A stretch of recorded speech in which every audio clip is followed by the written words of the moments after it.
चाहे वो कोई राज्य और जनपद था, लगभग तमाम कार्यक्रमों में बड़ी समानता दिखाई दी। और जो सबसे महत्वपूर्ण बात में आपका ध्यान आकर्षित करना चाहूँगा वो ये थी, जैसे हिंदू समाज, जैसे मुस्लिम समाज, जैसे सिख समाज, भारत में रहने वाले सभी समाज जिस तरह समरूपता में अपना आयोजन करते हैं, हो सकता है क्षेत्र की वजह से भाषा में अंतर आ जाए, लेकिन संपूर्ण भारत में अपने अपने समाज का बड़ी समरूपता में कार्यक्रम होता है। इस वर्ष की जो बुद्ध पूर्णिमा का आयोजन हुआ है, चाहे वो शोभा यात्रा निकाली गई है, चाहे वो मंचीय कार्यक्रम हुए हैं या महिला पुरुषों के आयोजन हुए हैं, उनमें बड़ी समरूपता दिखाई दी है। दो चीज़ें बड़ी महत्वपूर्ण रही हैं। एक तो लोगों ने जाति की सीमाओं को तोड़ा है, जाति से बाहर निकलकर लोग बुद्ध के पास आए हैं। एक क्षेत्र की सीमाओं को भी तोड़ा है, क्षेत्र से निकलकर भी लोग एक मजबूत तरीके से जुड़े हैं। तो मैं बड़े अच्छे खुशी के साथ आपको बता रहा हूँ कि इस वर्ष ये देश के लिए, बौद्ध समाज के लिए मंगलकारी संकेत है। जब कोई नेतृत्व मिल जाता है तो समरूपता में कार्य होने लगता है। आज पूरे भारतवर्ष में एक पहचान के साथ बुद्ध पूर्णिमा मनाई गई है। तो दो तीन ही जानकारी दे रहा हूँ बस। नंबर 1, परिवार के साथ भागीदारी हुई है, चाहे वो पदयात्रा निकली है, लोग परिवार के साथ शामिल हुए हैं। नंबर 2, पहचान के साथ आयोजन हुए हैं। सफ़ेद कपड़े थे लोगों के पास। आज हम पहली बार कह सकते हैं, गरीब से गरीब मुस्लिम भाई पूरे वर्ष भर कोशिश करता है, कमाता है, मेहनत करता है, एक एक रुपये जोड़ता है, लेकिन जैसे ही ईद आती है, सर की टोपी से लेके पूरा सफ़ेद बदले की तरह सफ़ेद रहता है। ईद के दिन वो साबित करना चाहता है कि इस्लाम का आदमी है, वो मुस्लिम है, अल्लाह में उसका विश्वास है। ये इस बात का आशिक के लिए वो श्वेत वस्त्र पहनता है, पहचान के साथ मनाता है। हिंदू समाज, मुस्लिम समाज, सिख समाज जिस तरह पहचान के साथ काम करते थे, तो आज हमें पहनावे के साथ दिखाई दिया। गीतों का प्रचलन मैंने पहली बार भारत में देखा। अब तक जाने अनजाने जो गीत थे, जो निरर्थक थे, जो जाति आधारित थे, जो देशद्रोह थे, जो उत्तेजक गीत थे, इस बार लोगों ने उसे परहेज किया है और बहुत विनम्र और शालीन गीतों का प्रयोग किया गया है। चूँकि हम बुद्धिस्ट हैं, हमारा आचरण, हमारा व्यवहार ऐसा नहीं होना चाहिए। तो पहली बार देश में जो गीत उपयोग में लाए गए, हमने देखा कि गीत बड़े विनम्र हैं, किसी पर छीटा कसी के नहीं है, बुद्ध की प्रशंसा के हैं, महापुरुषों की प्रशंसा के हैं, बहुत सभ्य और शालीन गीत गाए गए। नंबर 3, सभी लोगों ने एक लोक पर्व के रूप में मनाया है, यानी इसकी शुरुआत घर से हुई है। मंचीय कार्यक्रमों को छोड़कर, बड़े भव्य कार्यक्रमों को छोड़कर, वो आवश्यक तो है, लेकिन ज़्यादातर लोगों ने घर से शुरुआत की। जैसे दीपावली पर घर घर चिराग जलते हैं, ये हिंदू भाइयों का अपना पर्व है। घर घर में जन्म नितांता। सिख लोगों का प्रकाश पर्व हर घर में मनना ही चाहिए, वो मनता है। सिख समाज, ईसाई समाज, हिंदू समाज की तरह पहली बार आज बुद्ध पूर्णिमा पर लोगों के घरों में पायस बनी, लोगों के घरों में वंदना हुई। पहले लोग घर से पुष्प अर्पित किए, फिर आयोजनों में गए, तो इसकी भागीदारी की लोक पर्व के रूप में भी हुई है। और अगली बार जो बहुत ही महत्वपूर्ण है, एक उत्साह के साथ मनाई गई पूरे भारतवर्ष में। संकोच नहीं किया, संकोच करते थे, लिहाज करते थे, कुछ महत्वपूर्ण ही मनाएंगे ऐसा भी करते थे। हमारा किसी दूसरी सोसाइटी में घर है तो बचते थे लोग, लेकिन मैं इस बार कह सकता हूँ कि लोग निर्भय होकर के बुद्ध पूर्णिमा मनाई है, उत्साह के साथ पूर्णिमा मनाई है, पूरे परिवार की भागीदारी हुई है। ये एक अच्छा परिवर्तन है। उदाहरण के लिए, जैसे कितने लोगों को मैंने देखा रोते हुए बच्चों को बहलाया, बेटा चुप हो, रो मत, पूर्णिमा में तेरे लिए कपड़े बनवाएंगे। पूर्णिमा कह करके कपड़ों का इंतजार कराया, बेटा खुश रहे, खिलौने दिलवाएंगे, पूर्णिमा पर दिलवाएंगे। भाई तैयारी कर लो, 10 दिन पहले मैंने सफ़ेद कपड़े सिलवाते देखे, पूर्णिमा आ रही है, श्वेत वस्त्र सिलवाओ। एक वातावरण बना है, एक मनोदशा बदली है, लोगों ने व्यवहारिक रूप से बुद्ध पूर्णिमा को मनाया है। तो कुल मिलाकर के मैं इसलिए बात कह रहा हूँ, आज से पहले वो सभी भिक्षु, देश के सभी संगठन और सभी लोग सभी प्रशंसनीय हैं, लेकिन चूंकि एक नेतृत्व हमारे पास नहीं था, इसलिए तितर बितर होकर हम कार्यक्रम कर रहे थे, आयोजन कर रहे थे। लेकिन आज पहली बार जब से श्रद्धेय भंते जी ने देश का भ्रमण किया है, भारत के 20-22 राज्यों में धम्म देश दिए, BRC के द्वारा काम किया है, तमाम भिन्न भिन्न संगठन के लोगों को अपने पास बुलाया है, या भंते जी स्वयं आ गए, तो ये जो उदारता का भाव जो आया है, एक नेतृत्व हमारे बीच में आया है, उसी का परिणाम है कि लोगों ने बिना किसी दिक्कत के जाति, क्षेत्र, संगठन की सीमाओं से बाहर निकलकर संपूर्ण भारतवर्ष में इसको बड़े ढंग से मनाया है। तो आइए, पहले तो भारतवर्ष के तमाम बौद्ध समाज के लोगों को बधाई कि अब हमें भी हमारा नेतृत्व मिल गया है, और दूसरा हमें हमारा धर्म ग्रंथ मिल गया है। याद रखना, ये हजारों साल के बाद देश में घटना घट रही है। इस्लाम के पास अपना कुरान है, सारा दुनिया का निज़ाम कुरान से चलता है। ईसाइयों के पास अपनी बाइबल है, वेटिकन सिटी में बैठे फादर पूरी दुनिया की ईसाइयत को उससे चित्रित करते हैं। हिंदू भाइयों के पास उनके धर्मशास्त्र है।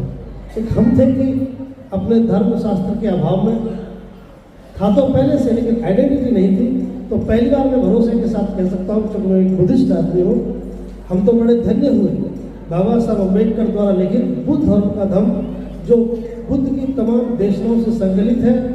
आज भारत में हम डंके की चोट कह सकते हैं कि हम भी अपनी व्यवस्था के मालिक हैं। बाबा साहब अम्बेडकर द्वारा लिखित बुद्ध धर्म का धम्म हमारा धम्म है। ये भारत के पौधों को पहली उपलब्धि है। और दूसरी कह सकते हैं, आज हमारे पास हमारा नेतृत्व है। सामान्य साथियों, बुद्ध काल से लेकर आज तक उन लोगों को पता नहीं कौन सी दृष्टि से देखा जाता रहा है जिनका अपना कोई मार्गदर्शक नहीं होता। आज हम गर्व से कह सकते हैं, बाबा साहब अम्बेडकर चूंकि इस दौर में पैदा हुए जब हमारे पेट में रोटी नहीं, सर पर कोई साया नहीं, सामाजिक सुरक्षा नहीं, मांस के लोथड़े जैसे समाज का मार्गदर्शन कर रहे थे। लेकिन आज उनकी असीम अनुकंपा से, उनके अथक संघर्ष से ये दौर बदला। साहब आए और आज आधुनिक भारत में परम सम्मानित बनते करुणा सिंह राव जी, हम बेहद खुशी के साथ और फख्र के साथ कह सकते हैं, आज भारत के लोगों को श्रद्धेय भंते जी के रूप में बौद्ध लोगों को अपना मार्गदर्शक मिल चुका है। ये बौद्धों के लिए बेहद खुशखबरी है, इसीलिए पूरे देश में आज धम्म दिखाई दे रहा है। ये भी बौद्ध समाज की एक बड़ी उपलब्धि है। तो बस ये कहते हुए, चूँकि श्रद्धेय भंते जी की देशना होगी, मैं तो सिर्फ बुद्धि पूर्णिमा पर प्रकाश डाल रहा था। सम्मानित साथियों, एक बहुत बुरी घटना हमारे साथ हो रही थी। बड़ी विडंबना की बात आपको बता रहा हूँ।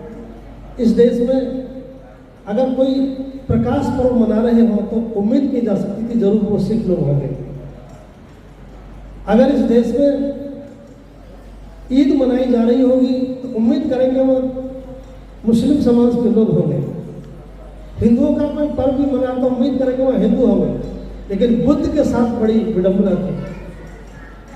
हम अभी तक बड़ी संख्या में अबौद्ध होकर बुद्ध पूर्णिमा मना रहे हैं। एक बहुत बड़ी विडंबना आपको बता रहा हूं, भारत में अब तक अबौद्ध होकर हम बुद्ध पूर्णिमा मना रहे हैं। लेकिन आज हम बेहद खुश हैं आपको बताते हुए, बाबा साहब अम्बेडकर की 68 साल के बाद एक वक्त बदल रहा है। भंते जी ने घोषणा की है कि बाबा साहब अम्बेडकर ने 1976 में दीक्षा दे दी। ये हमारा धम्म का प्रवेश था, ये पहली कक्षा थी। बाबा साहब द्वारा 14 लाख लोगों की धम्म दीक्षा, ये धम्म का प्रवेश था। बात यहाँ से आगे बढ़नी चाहिए थी। बौद्ध समाज का निर्माण होने का अगला अध्याय बनना चाहिए था। आओ, भंते जी ने आह्वान कर दिया है। ये कभी बड़ा आह्वान बुद्ध ने किया, सारी दुनिया में मानवता बहाल हुई। आधुनिक भारत में बाबा साहब अम्बेडकर ने आह्वान किया तो मानवता की सभ्यता इसमें तैयार हुई। मैं आधुनिक भारत में कह सकता हूँ, भंते जी ने कहा है अब परिणाम आने ही चाहिए। अब बुद्ध पूर्णिमा ऐसे नहीं मनाएंगे। बुद्ध पूर्णिमा है तो बौद्ध बनकर ही बुद्ध पूर्णिमा मनाई जाएगी। अब बाबा साहब और बुद्ध के साथ कोई औपचारिकता नहीं करेंगे। इसलिए ये घोषणा देश में हो चुकी है। 27 अक्टूबर 2024 को जयपुर में, याद रखना, चूंकि हम बाबा साहब अम्बेडकर को आज समझ पाए भंते जी के अनुकंपा से, इसलिए मैं आज आपको बात बड़े भरोसे के साथ कह रहा हूँ। आज भारत में इस बात का डंका बज चुका है और उसकी घोषणा भी हो चुकी है। 15-16 जून को भारत में बौद्धों का कोड ऑफ कंडक्ट बनकर के उसको अंतिम रूप दिया जाएगा। जिस तरह हिंदू भाई अपनी व्यवस्था से संचालित होते हैं, जैसे मुस्लिम भाई अपनी व्यवस्था से संचालित होते हैं, आपको जानकर हैरानी होगी, हजारों साल के तक जिस समाज के पास कोई कोड ऑफ कंडक्ट न रहा हो, जिसको नहीं पता कि तेरा शास्त्रा कौन है, जिसको नहीं पता कि तेरे पर्व कौन से हैं, जिसे नहीं पता कि सुबह से शाम तक तेरी दिनचर्या क्या है, उस सभ्यता के बारे में क्या सोच सकते हैं समाज के बारे में। हम तो बिल्कुल निरीह की तरह जी रहे थे। तो आइए वो दौर खत्म हुआ, एक बार दोबारा देश में घोषणा हो चुकी है। 15-16 जून को जयपुर में भारत के बौद्ध लोगों का कोड ऑफ कंडक्ट को अंतिम रूप दिया जाएगा और उस तैयार हुए कोड ऑफ कंडक्ट को, जो भारत के हजारों लोग मिलकर तैयार कर रहे हैं, उसको 27 अक्टूबर 2024 को जयपुर में लगभग 5 लाख लोगों से ज़्यादा की भीड़ में, 5 लाख से ज़्यादा लोगों के बीच में उस दस्तावेज को इस आशय के साथ सुपुर्द किया जाएगा कि हे बाबा साहब अम्बेडकर, 14 अक्टूबर 1956 को जो तुम्हारी प्रबल इच्छा थी, आज वो अध्याय खुल चुका है और भारत में जयपुर में 5 लाख से ज़्यादा लोगों के साथ हम अपनी व्यवस्था का झंडा गाड़ सकेंगे। ये भारत के लोगों के लिए बहुत अच्छी है। और फिर उस दिन के बाद कोई अबोध रह करके बुद्ध पूर्णिमा मनाने की संभावना खत्म हो जाएगी। अगर बुद्ध पूर्णिमा मना रहे होंगे तो लोग कहेंगे ये बौद्धिस्ट लोग हैं। संगठनों के लोग नहीं बताएंगे कि ये भारतीय बौद्ध महासभा के लोग हैं, कि बीएसआई के लोग हैं या धम्मभूमि के लोग हैं। लोग कहेंगे कि ये बौद्धिस्ट लोग हैं, ये बौद्ध समाज है।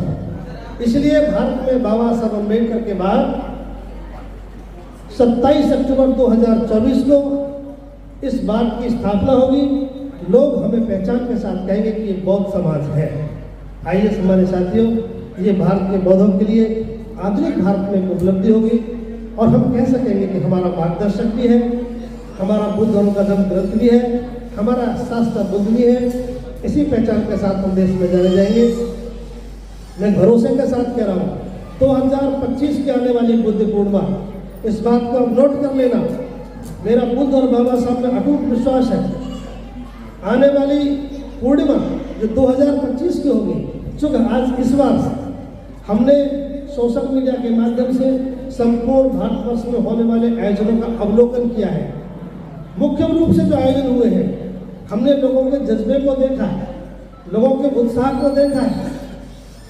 हम इस बात का मूल्यांकन कर सके हैं कि जब से घोषणा हुई है बौद्ध समाज बनने की, लोगों के मिजाज में बड़ा परिवर्तन आया है, पहनावे में बड़ा परिवर्तन आया है और हम भरोसे के साथ कह रहे हैं कि 2025 की पूर्णिमा फिर बौद्ध बनकर ही मनाई जाएगी, अबौद्ध बनकर वो पूर्णिमा नहीं मनाई जाएगी, ऐसा देश के लोग कहेंगे। और एक रात झगड़ा को तोड़ेंगे हम। लोग ये सवाल करते हैं अपने संबोधनों में कि भारत से धर्म विलुप्त हुआ और दुनिया में फल फूल रहा है। थोड़े दिन धैर्य रखो। ये सारी घटना हमारे साथ इसलिए हुई कि हमारे पास कोई नेतृत्व नहीं था। याद रखना, बुद्ध अकेले थे, तमाम दुनिया में धर्म का साम्राज्य हुआ। सम्राट अशोक, बहुत सम्राट हुए, अकेले सम्राट अशोक दुनिया में जाने जाते हैं। आधुनिक भारत में बाबा साहब डॉक्टर अम्बेडकर अकेले ही थे, पूरी दुनिया पर भारी पड़े। और मैं आज फिर कह रहा हूँ, सिर्फ नेतृत्व तो एक ही चाहिए। मैं गर्व से कह सकता हूँ, भाषण देना बंद हो जाएगा। अगली बार से जो भी संबोधन देंगे, ये नहीं कह पाएंगे कि भारत में धर्म विलुप्त हुआ। सारी दुनिया भारत की तरफ देखेगी कि मूल रूप से बुद्ध तो भारत में ही है। दोबारा से दुनिया भारत की तरफ देखेगी, ऐसा मेरा विश्वास है। तो समाज सज्जनों, आपको बहुत बधाई और पूरा आमंत्रण इस बुद्ध पूर्णिमा पर उस 27 अक्टूबर के लिए और 15-16 जून के लिए। एक अंतिम बात मुझसे रह गई, वो मैं बता रहा हूँ। ये तो 15-16 जून को वहाँ दस्तावेज बन रहा है, चूक मत कर देना। 2000 लोगों को आमंत्रण है। एक बहुत महत्वपूर्ण उपहार आपको मिलने जा रहा है। हमने पुरानी संगति को तो पता नहीं है, 15-16 तारीख को जो ये दस्तावेज होगा, ये इस बात का दस्तावेज बनने जा रहा है। वहाँ जो लोग मौजूद होंगे, उन लोगों के वहाँ हस्ताक्षर भी होंगे, अमिट और अमर हस्ताक्षर, कि ये दस्तावेज जब बना, भारतीय बौद्धों का कोड ऑफ कंडक्ट बना, उस वक्त मैं भी इसमें भागीदार था और मेरे भी हस्ताक्षर है। इसलिए मैं आपसे अनुरोध कर रहा हूँ, आंदोलन किसी का इंतजार नहीं करता।